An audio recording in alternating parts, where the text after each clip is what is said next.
nurse practitioners, and they do an outstanding job. They do concurrently work with the doctors in the same clinic. And if there is a doubt, the physician will go and talk to the patient and examine the patient and give a recommendation. So, since we cannot train another 1,000 nephrologists in 1 year, I think establishing a transplant nurse specialist will be very useful, and working with the transplant doctors will be very productive and enhance the quality of care which we can provide to our patient. It's very important to develop consensus in patient care and establish protocols. We don't have to borrow that from the Western world. You need to develop your own protocol, which I will talk about a little later. I think most of the data has come from in India, has been borrowed from the Western world. I really plead the nephrologists and the transplant folks in India to develop their own algorithm for diabetes control. But definition of obesity in Indian population is different. Developing your own KDPI numbers or kidney donor profile index number, and what is the distribution of the HLA, A, B, and DR antigens in Indian population that has already been defined, and calculate the PRA and CPRA, those things to be developed in India. And infection status are different. The CMV0 status is highly positive in over 95% of the patients in India. Same thing with EBV status. The incidence of tuberculosis is still a problem in patient management. And the post-transplant management, whether it's immunological, whether it is renal, infection and immunization and general control, you should develop your own guidelines and not to depend upon the Western world. I think the population, what we are dealing in the United States is quite different than the Indian population. So I really urge and plead the transplant group to develop their own consensus and come with a plan and publish that as a guideline in the local journal, and everyone can use it, and even the Westerners can follow those guidelines. The most important, I've been in multiple centers. I used to work at the University of Cincinnati, then at the Medical College of Wisconsin, and then at the University of Pittsburgh. The only reason I've been productive is because I established databases in all these three places. In the United States, database is not available at every center. There are only very few centers have a database. So I'm going to request the transplant programs in India to develop a donor database, living donor and deceased donor, recipient database, post-transplant details about immunosuppression, post-transplant care like renal function, rejection, recurrent disease, histology details, and long-term follow-up of graft loss and death, and the reason for that. I would start off with a small thing like a single center database. I think Ahmedabad has got some database, but that need to be spread all over Gujarat and all over in India. And you should have a group of centers in the given state to develop this. It could be a single city, single state, single region, then entire country. Ultimately, the database will make you more powerful, and more people will be attracted if you have a database. You do have a numerous number of transplants done, and in next 5 years, that's going to surpass the United States number of transplant because the population is so big. But the most important thing is the database. If you don't establish a database, you don't know where we are. If you don't know where we are, we won't be able to move forward where we need to go. So a center should allocate some kind of fund, or people who are working in a private sector should urge with the hospital administration that we should develop a database. To develop the database, they need to provide some support system. And if you provide the database, it will be very useful. There are centers like Brazil. I've been to some of those centers. There are centers like in France, especially in Spain and UK. Every country has developed their own database. They started off small, and India is on the verge of expanding the database. I would really urge everyone to really pay attention to developing database. Database, you should create a transplant consortium and the transplant research group. I think you should create a registry, and you can easily to do with the collaborate with the IT folks. There are private companies available, there are EHR companies available, and it's very important to work with them and create a transplant research group or a transplant consortium which will lead to transplant research. As I already mentioned, you should perform analysis, know your current status, who is doing well, who is not doing well, what can we do to do better. And once you have a database, you can have searching questions can be asked, which will be very useful for analysis, and it should be accessed by people who are participating in developing the database. If you look at South Korea, they established a national registry about maybe 15 years back or so, 15, 20 years back, and they have been very robust in publishing articles using the national database. And India is in the verge of getting into the database and registry, and if you do that, you will surpass other centers in all over the world. If you look at China now, they are been innovative in doing many multi-center trials, so that's one thing you should initiate. The randomized control trial, we did the randomized control trial in Vellore way back in mid-80s. And there is no reason why we cannot do a randomized control trial. It need not be a single center. It should be preferably a multiple center. So randomized control trials are important. So before we do that, establish a transplant research enterprise, establish clear guidelines for transplant research, establish key participating research and centers, and other participants like coordinators, statisticians, data scientists should be important, and pathway for research for sponsors, establishing a database, and develop a guideline for authorship, and open avenues for sponsored research. The pharmaceutical company in the Western world are eager to have a global entry, global participation, and India will become a key player. It already is a key player, and it can make it really robust by participating in various randomized clinical trials. If you look at the New England Journal of Medicine in recent years, there are multiple publications coming from China on randomized clinical trials on various topics. There is no reason why India cannot do that. Transplantation should definitely be taking a lead. I look at it in a simplistic fashion. What is import and export? We are importing guidelines, diagnostic tools, biopsy standard, HLA techniques, newer therapies, policies, and others. But it is time to export policies, guidelines, and newer innovation from India to other countries. That will be very useful. The future is dependent upon teamwork and establishing a nice framework, establish national policies, establish database, and it can be at the local, regional, national registry should be done, and innovation group should be initiated, and that will lead to randomized trial. I have no fear in saying this is going to will be the cutting edge, and you will be definitely advancing in that direction. It's a question of time that you will be merging as not just by numerical number of transplant and also by the quality and also by the innovation. Ultimately, people are not looking at quantity alone. Quality is important and innovation is important. If you focus on that and work as a team, and you can make that possible. I will give you an example. There is a clinical research group in Mumbai known as the Spectrum Clinical Research. You can look at the details in the website. And this Spectrum Research Group, I don't think they have, when I spoke to them last, they have not been involved in transplant, but they are doing many other clinical trials. Use their expertise in the Spectrum Clinical Research. There's a person who is the CEO by Dr. Shah, and they can develop the protocol, case report form, informed consent, good clinical practice. They do trials for international group as well, international pharma company as well. So company like Spectrum will be definitely usable. Ultimately, it's a question of dissipating the knowledge. It's a long-term care of kidney transplant is very important. I published this book a few years back. As mentioned by in the introduction, this is very useful for dissipating care for kidney transplant patient, how to manage patient.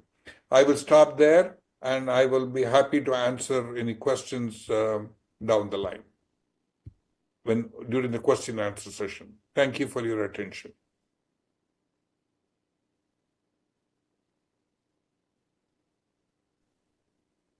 Thank you, Professor Hariharan, for a thorough coverage of whatever are the opportunities. I think all of us should really look back and think over what else we can do for improving our renal transplant outcomes, because that is something that we all need to do. We will request Dr. Abi Abraham, who is the second speaker for today, and his uh, topic is desensitization in renal transplants. Over to you, Dr. Abi Abraham, sir.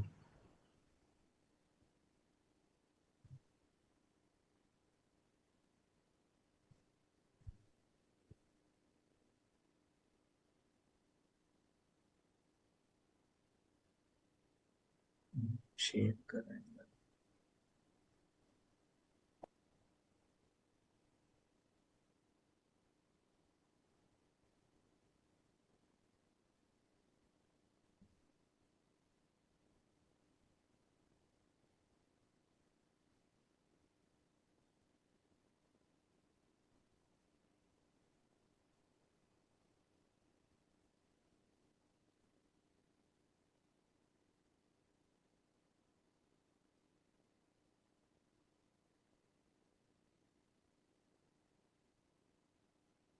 Hariharan, Dr. Ambedkar, and friends.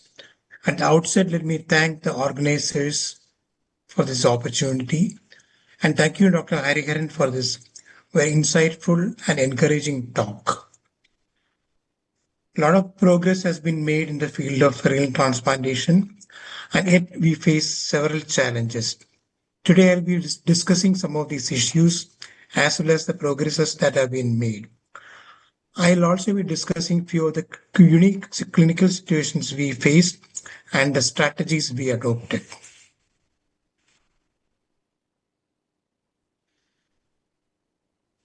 This has already been alluded to. We are doing a fairly good number of transplants in our country, and last year we performed more than 18,000 transplants, which is the third largest in the world after US and China. About 10 years ago, this number would have been 4 digits. And there are several centers in our country that are performing more than 100 transplants per year. The question is this number sufficient? Currently, there are more than 500,000 people on hemodialysis, and every year, more than 300,000 new patients are added to this list. So there is a huge mismatch between the transplant numbers and the actual numbers that are needed to cater to this particular population. This is the data published by this NOTO, that is National Organ and Tissue Transplant Organization, which publishes the data every year. In 2023, about 12,000 live kidney transplantations were done, and as compared to only 1,600 deceased donor kidney transplantations. And deceased donor transplant is active only in certain states like Tamil Nadu, Telangana, Karnataka, and Maharashtra and Gujarat, which means that we are wasting countless number of organs which could have saved many lives. The other major hurdle in our country is actually with finance. Kidney transplantation is associated with catastrophic out-of-pocket expenditure in our country. Most people are not able to afford this treatment. They borrow money, they sell their property, and some race is funded by crowdfunding. So a lot of challenges as far as the finance is concerned. Now, moving over to some of the specific general challenges, I'll move to some of the specific clinical scenarios that can be very challenging. Thrombotic microangiopathy is one such example. This is a patient who received a graft from his wife, and he had presented to us earlier with what appeared to be chronic glomerulonephritis. Subsequent to transplant, he developed progressive oligonuria, severe hypertension, thrombocytopenia, and raised LDH. A clinical provisional diagnosis of thrombotic microangiopathy was made. He was initiated on PLEX, and thymoglobin was also initiated. and TAC was discontinued and he was initiated on renal replacement therapy. And once the platelet counts became normal, a renal biopsy was done, which confirmed the diagnosis of thrombotic microangiopathy. A genetic workup was done, which showed CFHRF mutation. Anti-CSP antibody was not tested, and PLEX was continued.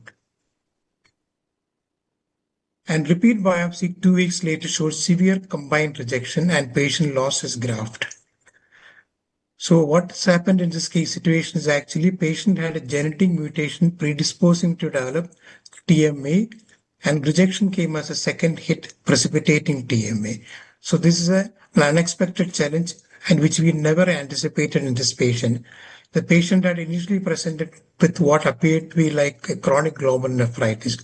So it's not possible to do a genetic analysis or genetic work for each and every patient who presents with a syndrome of chronic glomerulonephritis.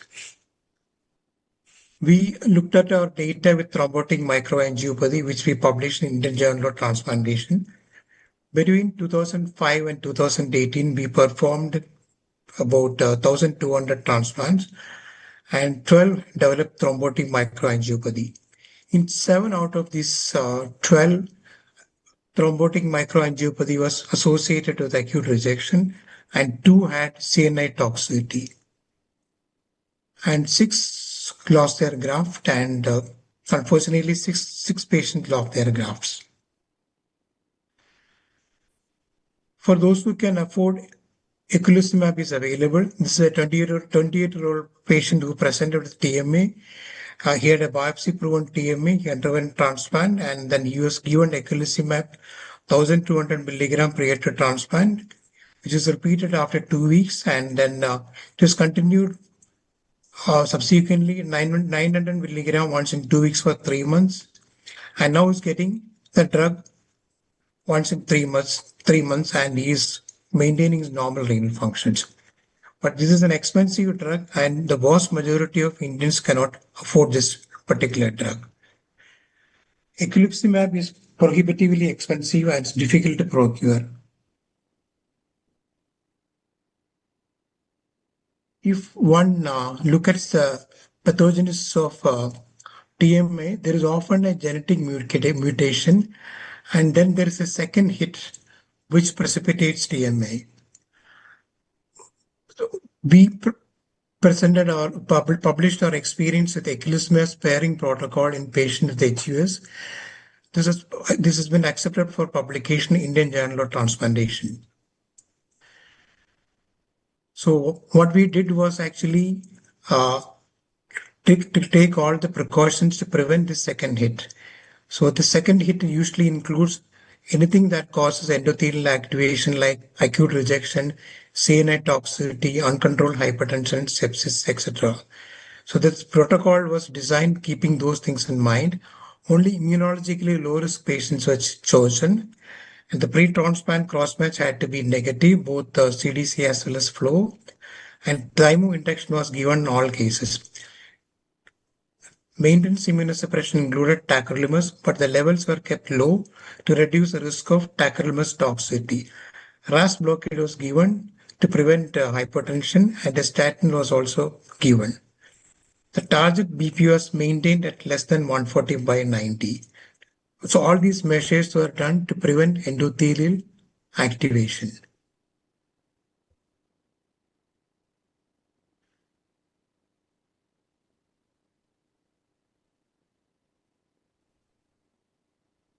Four out of these patients had native kidney biopsy done, which had shown TMA only, and 5 of them had genetic analysis done, which had actually shown predisposition to develop TMA.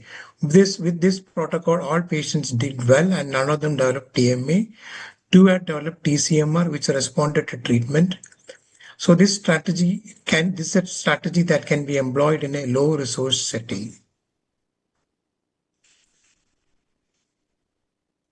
Microvascular inflammation of the graft poses major challenge successful transplant. Banff classification 2022 included a subcategory that is microvascular inflammation with DSA negative, C4d negative. This is similar to AMR, but that is microvascular inflammation without C4d or DSA positive. This multi-center study was done and is published in NEJM. This looked at the BANFF 2022 classification, and they found that any MVI is bad and the outcome of AMR was better than MVI without DSA or C4D. We looked at our data in this category from 2024 to 2025. We performed 1,500 transplant, and of these, 55 had C4D negative MVI and 44 had confirmed antibody mediated rejection. So 44 had confirmed antibody mediated rejection and 55 had MVI, that is without C4D deposition. We did not check DSA in our patients. And the graft survival at 5 years, 3 years was 53% in the AMR group and in 80% in the MVI group, that is a group without C4D deposition. So the survival rate in the MVI group without C4D deposition was better than the confirmed AMR group. So MVI is a purely descriptive phenotype and the cause of which is not clear. The possible etiologies include missed anti-HLA antibodies, alloreactive T-cell mediated rejection, which is not picked up, and alloreactive non-HLA antibodies, or it could be related to primary NK cell activation and innate immune mutation like involvement of CD38 cells have also been implicated. And ischemia perfusion injuries also been found to have a role. We treated all these patients with PLEX and IVIG, which is a standard treatment for classical ABMR. But the question is whether this is the right treatment, and steroids and NK cell directed therapy like feltuzumab will have a beneficial role. That is not clear. BK virus infection is another challenge. BK virus infection can be easily missed unless it is looked for. BK virus PCR is expensive and urine decoy cells are unreliable. Biopsy can look like acute rejection unless and SV40 staining is required to differentiate between acute rejection and the BK virus infection. Immunosuppression reduction is the key, and MPH-based therapy has to be discontinued, and IVIG may have a beneficial role. We had an interesting case who presented with encephalopathy following BK virus infection, which we reported in Indian Journal of Nephrology. This patient had BK virus infection and seizures. And looking at the literature, there were 2 other cases of BK virus encephalopathy, and the treatment protocols were similar, which included reducing the immunosuppression, and another group also used IVIG for treatment of BK virus. We had our we reported our experience with IVIG in BK virus nephropathy, and TAC reduction and MMF withdrawal was also done. And with this combination, that is a TAC reduction and MMF withdrawal and IVIG, the graft survival at 1 year was 85%. We used to use leflunomide earlier. Everolimus was initially thought to be useful in BK virus nephropathy because of its anti-proliferative effects. But of late, trials have found that this particular drug, everolimus, may not have much of a role in BK virus nephropathy.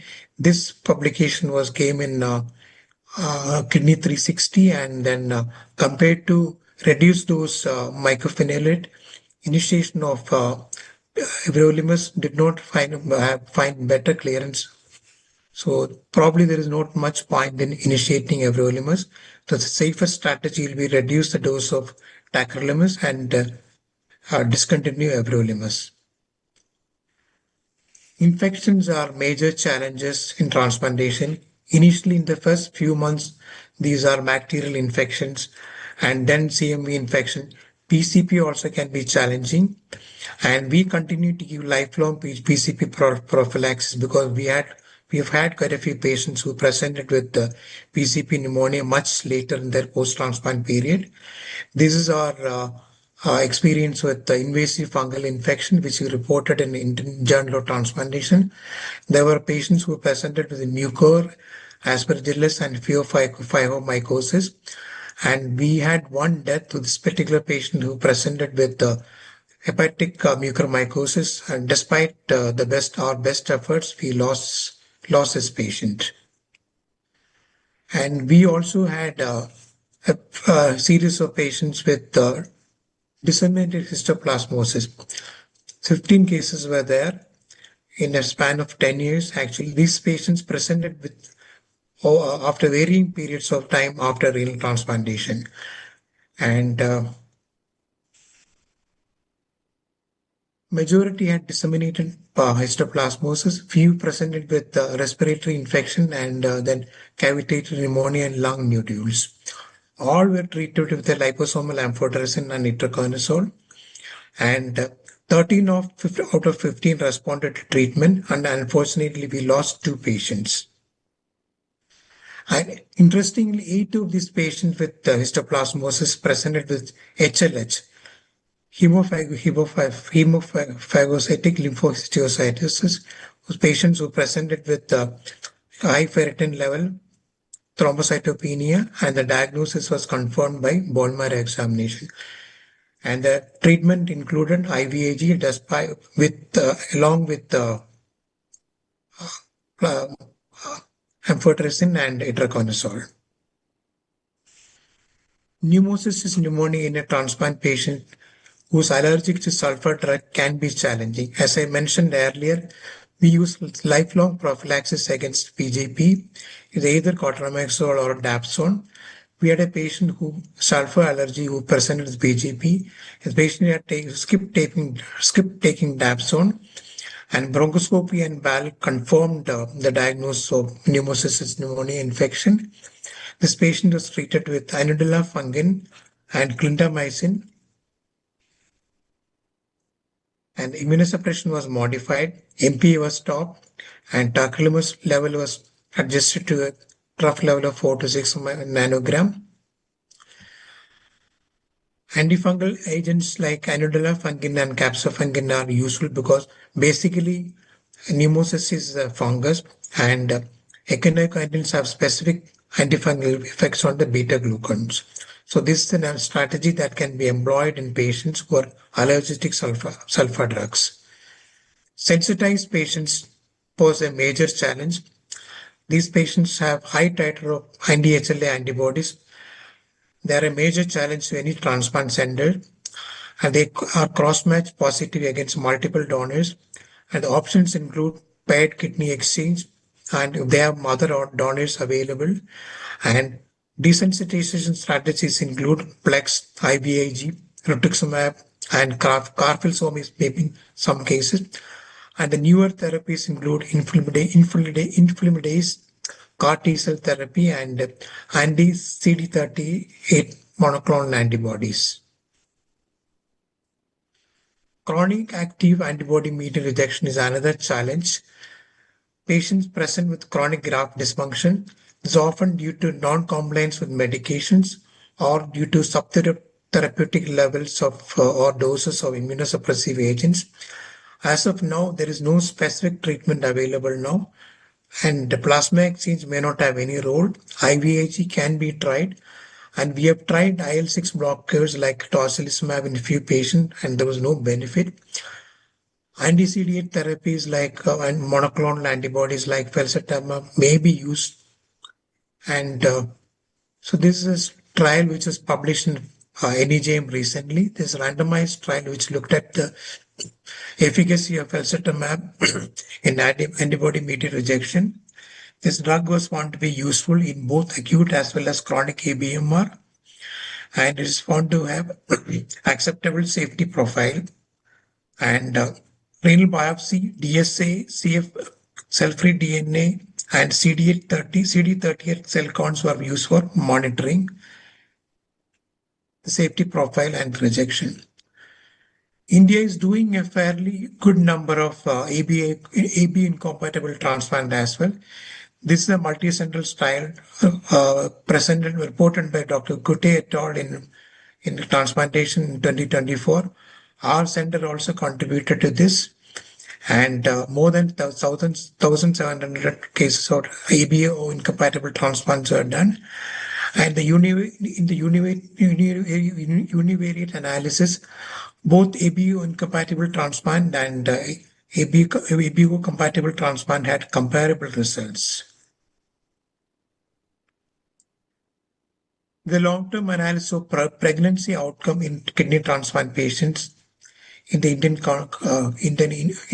cohort. This is published by Vinan Bhargava, and our center also contributed. And 192 cases were there, and generally the outcome was favorable. New onset hypertension, preeclampsia were the problem, but the majority did well. Some of the recent innovations in transplant include cell-free DNA for assessing ABMR, but this is only for this has several limitations only for ABMR, and this has to be reserved for patients who cannot undergo a biopsy because this is far more expensive than doing a renal biopsy. The other thing is tenovirus as an immunometer. In fact, one of our residents is looking at this as a thesis protocol. And newer treatment protocol for sensitized patients, which I mentioned earlier, and newer drugs for and treatment for CMV and BKV. Maribavir is a new drug that has become available for CMV. The drug is not yet available in India. And for BKV, posoleucel it's a new drug, it's a monoclonal antibody. It has not yet become available in our country. And screening for non-HLA antibodies can also improve the results of renal transplantation. And xenotransplantation is the other thing, which is probably in its infancy. And maybe I think in the next 10 years, I think xenotransplantation will be a major contributor to the overall transplant numbers. Thank you. Thank you for your patient hearing. Thank you, Dr. Abi Abraham, for discussing all the relevant issues that we are currently facing at the time of after a renal transplant. And you have pointed out various infections. My first question would be to you that where are we, what can we do to sort of prevent these infections? Should we do more vaccinations or do more tests to prevent? How do we get about preventing these, infections in our post-transplant period? Unfortunately, many of these infections are not vaccine preventable. We routinely give the usual vaccines like hepatitis B vaccine, then the pneumonia vaccine, flu vaccine, etc. all our patients. But then no vaccines available against bacterial infections, CMV, fungi, etc. And in the first 2 months, urinary infections and skin and subcutaneous infections are major challenges. And with the routine prophylaxis against PCP and maybe CMV, these infections can be prevented.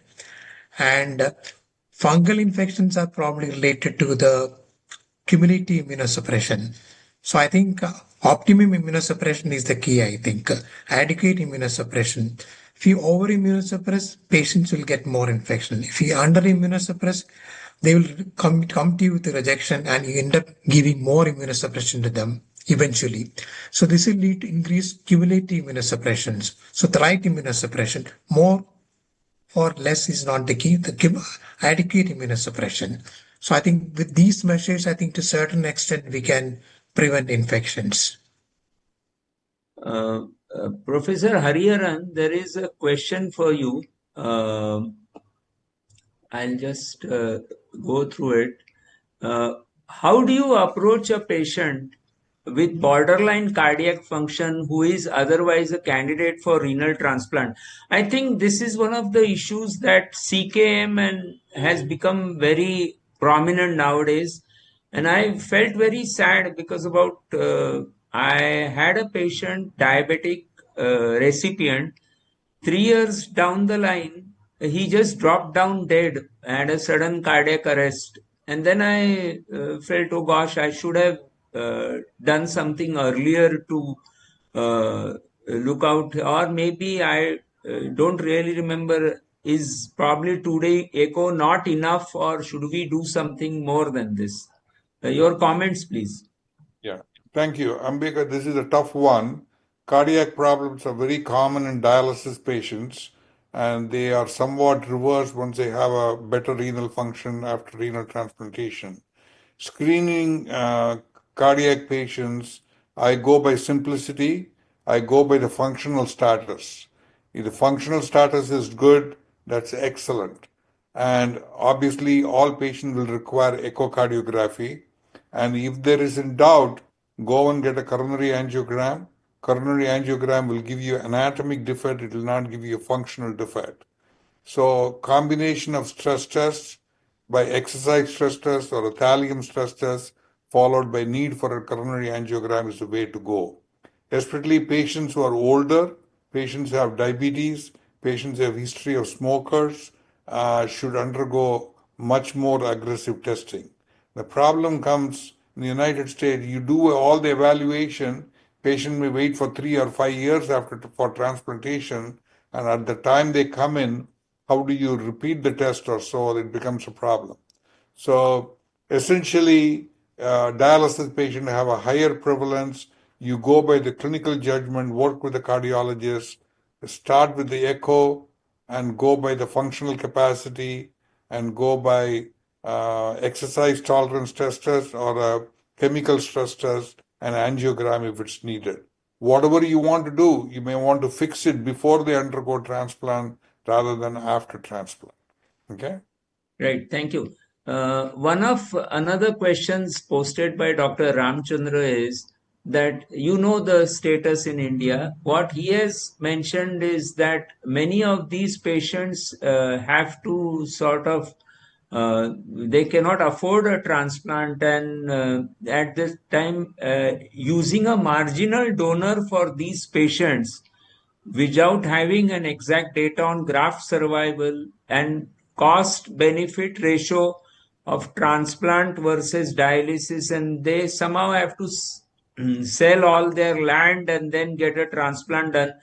I really don't know who is the best person, because some of the times the social workers will tell you that, oh, this fellow may not be able to afford a transplant, why are you after him? But I think getting things together, and if the patient takes certain care, they do well after transplant. What is your take on this issue, sir? Essentially, if you consider a marginal donor or what we call as a high KDPI donor, the survival is definitely lower than recipients who receive kidney from a lower KDPI or what is considered an acceptable donor. Having said that, there is still an advantage of giving a high KDPI kidney to a recipient as opposed to dialysis. Dialysis mortality is much higher. Leaving the cost alone, which is a problem, I would encourage using a suboptimal or a high KDPI donor's kidney to recipients. The question comes whom we should give it to. I would prefer to give it to a little older recipient than a younger recipient, because younger recipient longevity is much better with a better quality kidney. So I would like to reserve this for patients who are highly sensitized, waiting for transplant, or patients who are older.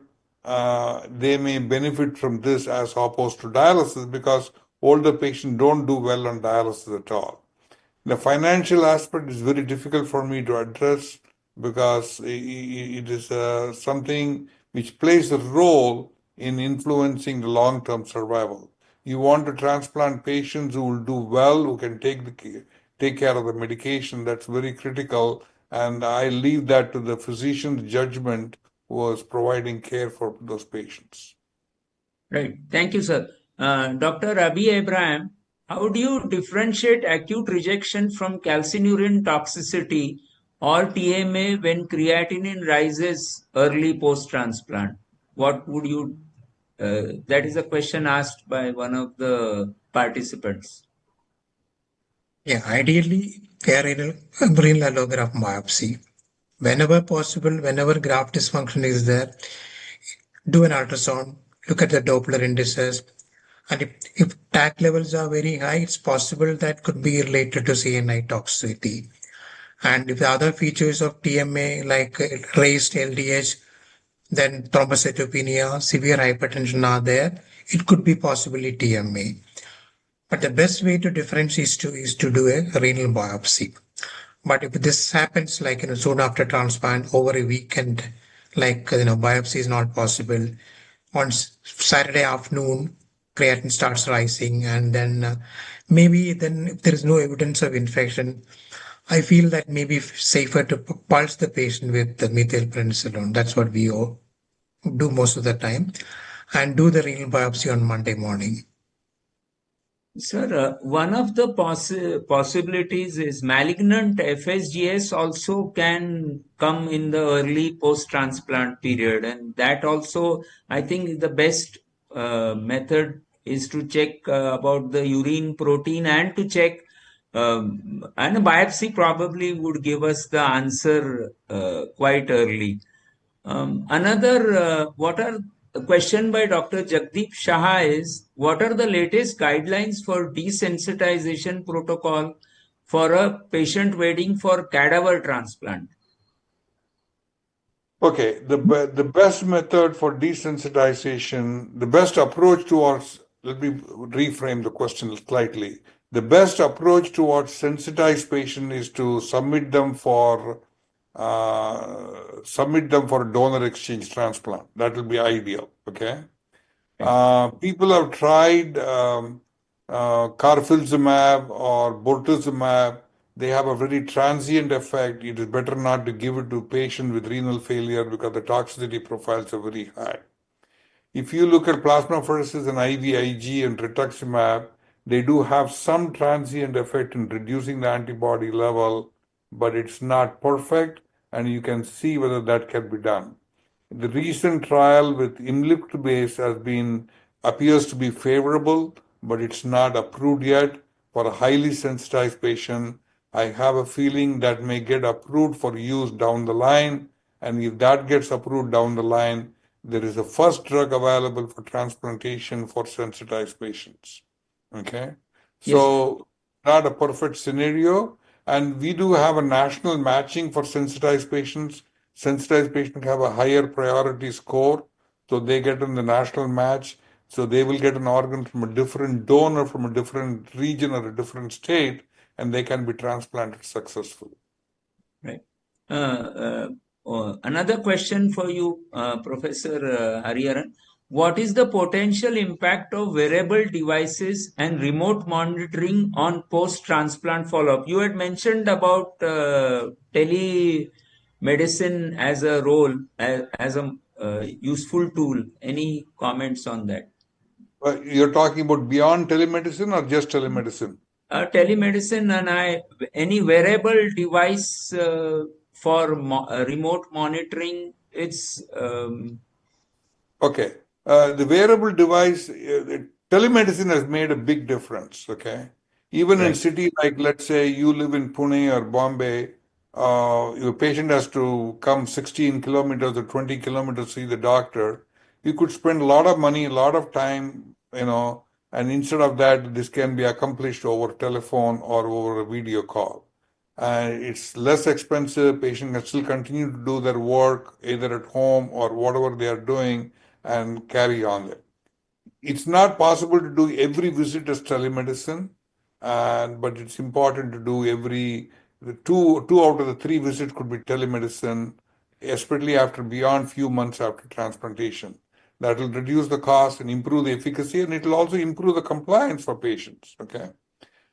In terms of the wearable device, there are only one wearable device that's approved is the continuous glucose monitor. Continuous glucose monitor CGM has completely changed how we manage diabetes. Patients will come to know what food is causing hyperglycemia, can adjust the food accordingly. That made a big difference. The other thing which is not a wearable device is also a blood pressure monitoring. Every transplant patient should check the weight, they should check the blood pressure, they should check their diabetes. That's very critical, so we should educate them to do that. Having said that, the newer devices are coming up which are still experimental to do just like just like the finger stick blood sugar. People are trying to do finger stick creatinine value, but they are highly experimental at the current time. That could potentially be a game changer once it is reliable, accurate, and it's reproducible. But we are not there yet. Right. Professor Abraham, one of the questions was, how do you decide between desensitization versus paired kidney exchange in highly sensitized patients? I would certainly prefer if there is a live donor available to go ahead, because desensitization is a very tough measure, and when a patient is highly sensitized, as Professor Hariharan pointed out, some of these effects are very transient. Even if you give rituximab, plasmapheresis, IVIG, and the antibody titers might come down, but soon after that there will be a rebound in antibody titers, and they can come back to you with a rejection. So, whenever possible, try paired kidney exchange, and only if that is not possible, go ahead with the desensitization, because the long-term results are far better with paired kidney exchange than with the desensitization strategies. One of the problems that we are facing in Maharashtra, I don't know whether it is applicable to the rest of India.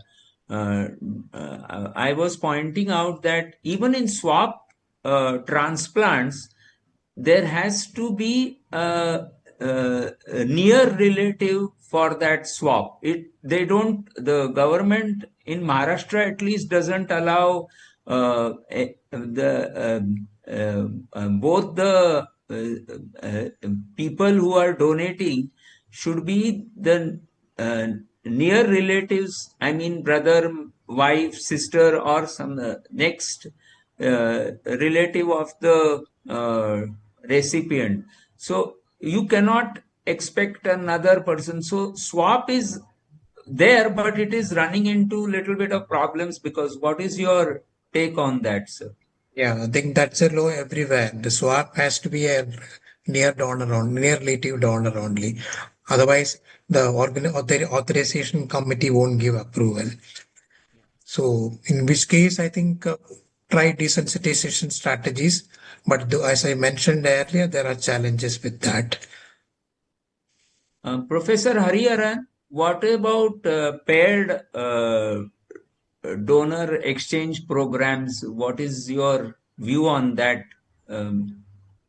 We strongly recommend paired exchange program. Paired exchange program, depending upon the center size, can be done internally, can be done within the city, or you can go participate in national paired exchange. NKR is the National Kidney Registry, which does a lot of pair exchange across the country, and that has been done successfully without a problem. Okay, so it requires a background establishment of the paired exchange program. Gujarat has done a phenomenal job. Vivek Kuti and his team has done a phenomenal job in the paired exchange program. He has been instrumental in propagating the paired exchange should be in the national registry, and I agree with them. I agree with him. I think maybe we should start in one state within the region and then expand it to the national level. Every center who have a incompatible donor should register in the National Paired Exchange. And one should establish a national registry, which will make it very easy. I don't think that we are really doing enough to increase the donor pool, sir. I mean, how do you increase the donor pool? Because sadly, I have seen that some of the centers are really working on an auto mode, that the person comes for dialysis, he's put on dialysis, maybe transplant. We miss the bus if he goes and has some complication on dialysis. I think transplant as a whole, it should be really pushed. The minute the patient, even before he comes to dialysis, we should put him on. What is your take on improving the donor pool, sir? Increasing the donor pool is an issue even in the United States and many Western countries, okay? This is not specific to India. So the ideal way to improve the donor pool is to improve education. They improve the education at a common level. This has to start at a high school. This has to start at a college level.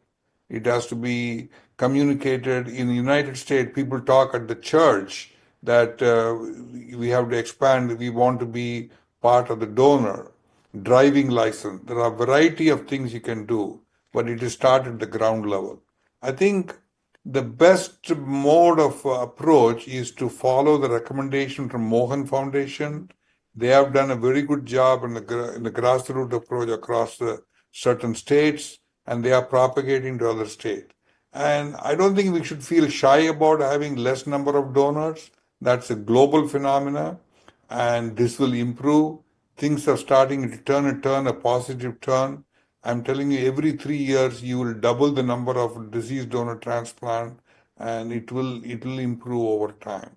But once again, a grassroots approach and education is the way to go at school level, temple level, church level, at office level, work group level.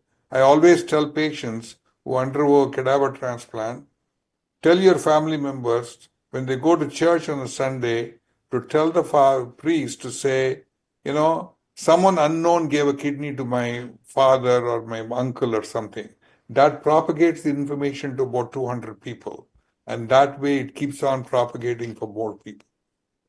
One of the points covered by a transplant nephrologist was this: in Argentina, they promote it during school education also, so that it goes well. Sir, one question for you is, what are the treatment options for chronic ABMR in today's date? The question is by Dr. Rani. The only treatment which has been approved for chronic active ABMR is the optimization of immunosuppression, maintenance immunosuppression.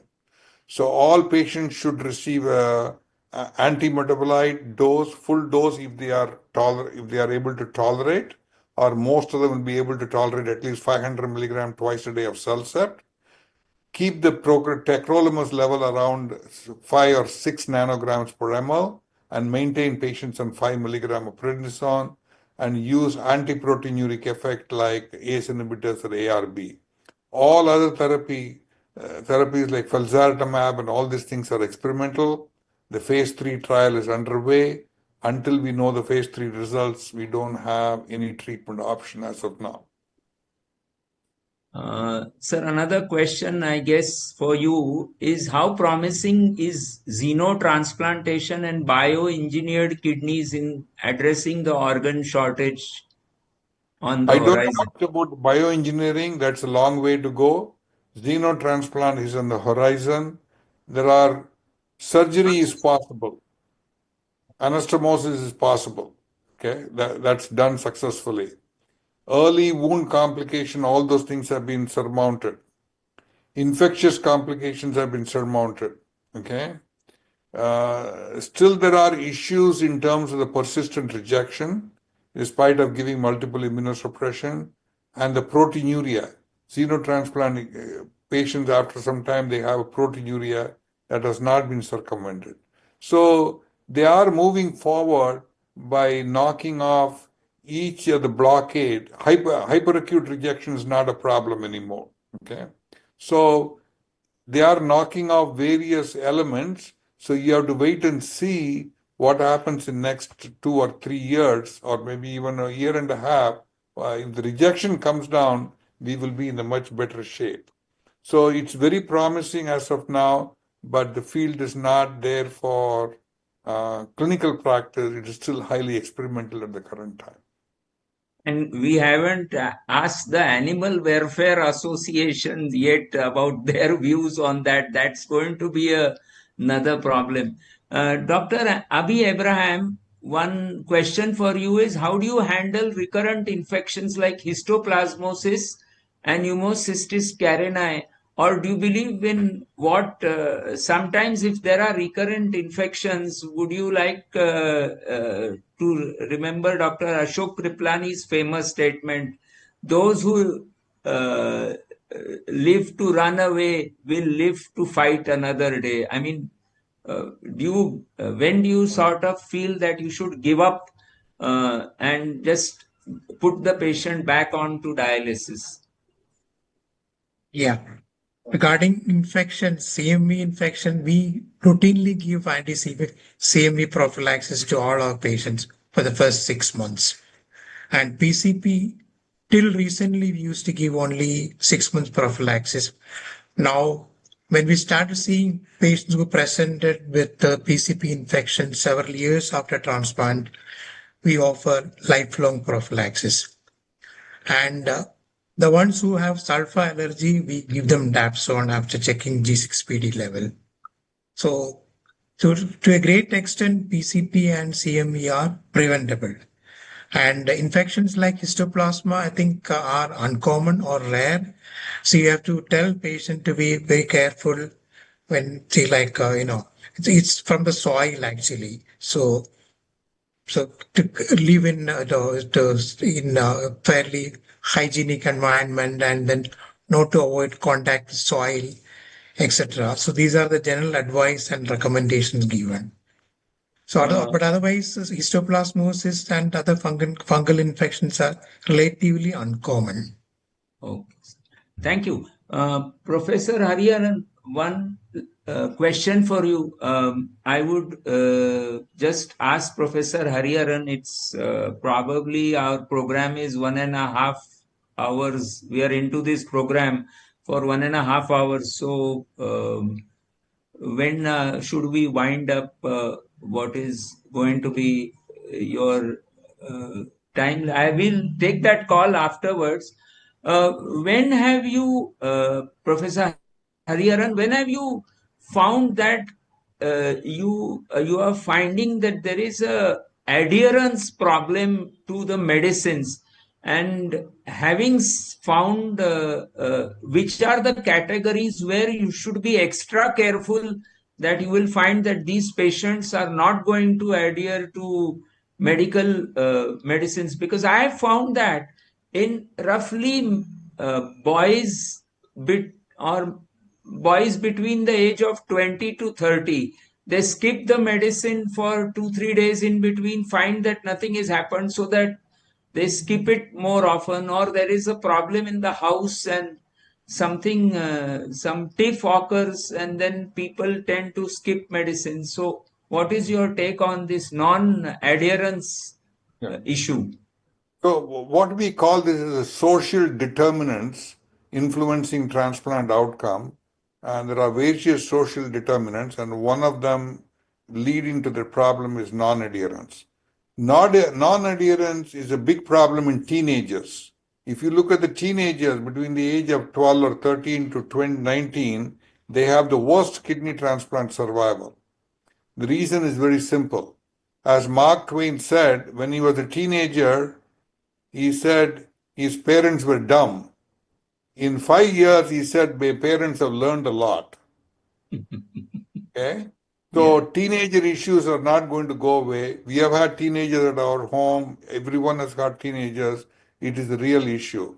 So engaging the teenagers right in the beginning, the importance of compliance and working with the parents can make it easy, but it's not always successful. Okay?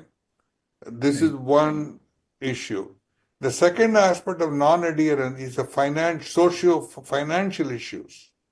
Patients have financial issues. We may say whatever we want, sitting on one side as a physician to say you should take this and everything, unless we address the root problem of financial support, they will not be able to adhere to the financial issues. Okay, that is the second one. And the third one, medication side effect. We as physicians, even in the United States, we pay less attention to the side effects of medication. If you give cyclosporin to a young female and got a hirsutism and she doesn't like it, she will not take the medications. Or calcium blocker causes leg edema, a patient will not take the medicine. A bank teller will not be able to take Celsar because she's had to go to the bathroom. She has to move her bowels many times. So we have to find out why you are not taking this medication. What is preventing you? By sitting and talking to the patient, either as a physician or by a nurse or by a social worker, will be very useful. I think this problem will be there all over is there all over the world, and we have to individualize and tackle the issue. I think we should probably thank Professor Hariharan and Professor Abhi Abraham, because it's about 1.5 hours since we started Sneh Prabha. What is, I think that. Yes, sir. So you want to give any final comments? Just one of, can I share my slide? Just Yes. one.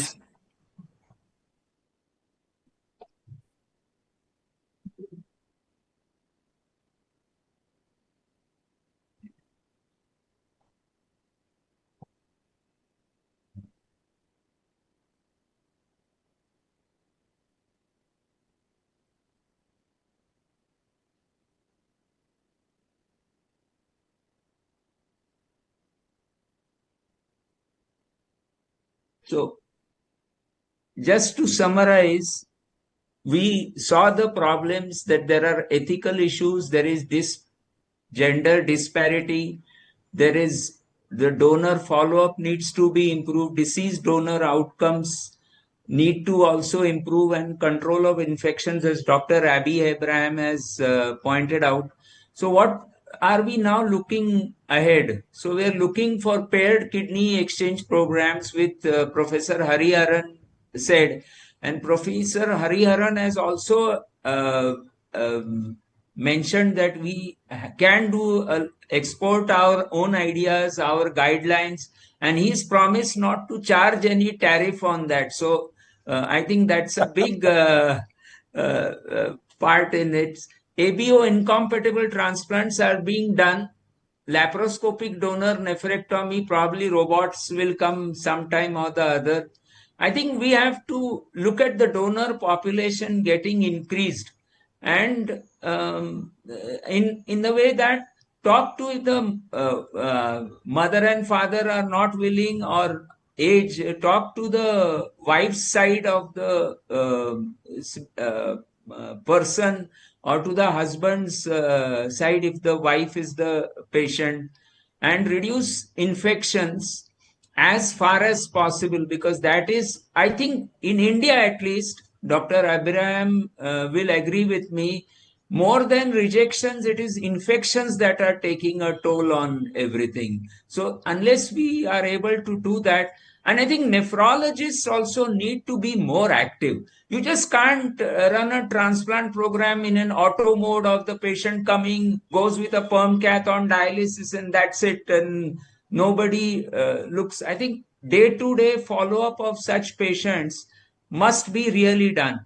I again thank Professor Hariharan and Professor Abraham for joining us for today. And I wish everybody in India a good night and a good morning for everybody in US. Thank you so much. Over to you, Sneha Prabha. Yes, thank you so much. So as we conclude this session, I would like to extend my heartfelt gratitude to each one of you for being the integral part of today's discussion. So a special appreciation to our esteemed experts, Dr. Hariharan, Dr. Abraham, and Dr. Ambekar, for sharing your invaluable insights on renal transplantation.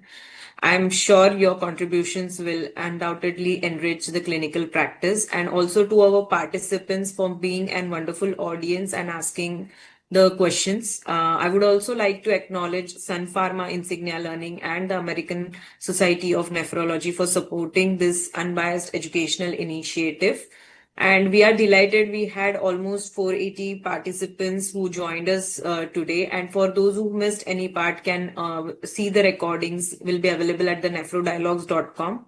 So we encourage all the participants to kindly complete the feedback form so that it helps us to improve further. And yes, thank you so much, and stay tuned for the next series of Nephro Dialogue programs. Wishing you a fantastic week ahead. Thank you. Thank you. Thank you. Thank you. Thank you, sir. Thank you, Thank Dr. you. Ambekar sir. Thank you, Abhi sir. Thank you very much, Dharam sir. Thank